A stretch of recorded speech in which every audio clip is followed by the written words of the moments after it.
Dhaamsa Toltuu dhihaadhaa beekumsa horattu.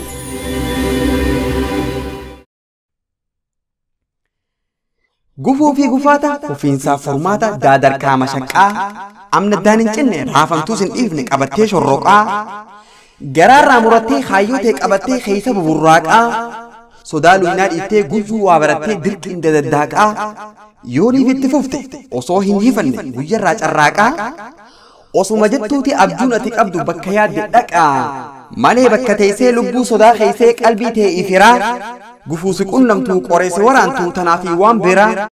hamilee si cabsan yorran tarkaanfanne barsumaaf jira hamilee si cabsan yorran tarkaanfanne barsumaaf jira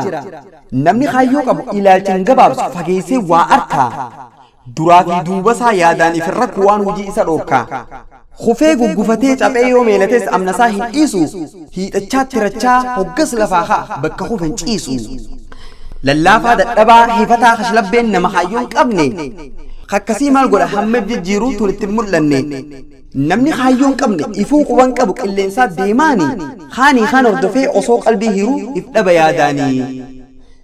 garaa nama nyaataa dammeessuu feesisaa malaan sossoosanii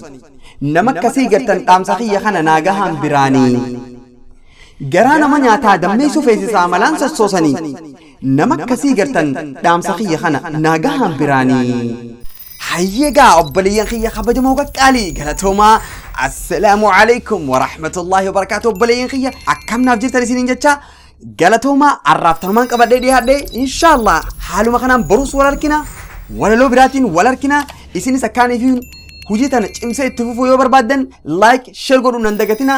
hanguma isin fardeessitanii like comment share gootan takka warri YouTube illeen wanni mucaan kun gadhiisu fardiidha je'ee nama hunda biraan naagaha haala kanaa yoo dandeessan na gargaara hedduu galatoomaa ganna coomaa nagayaan naa tura silattu inshaallah boruus wal agarra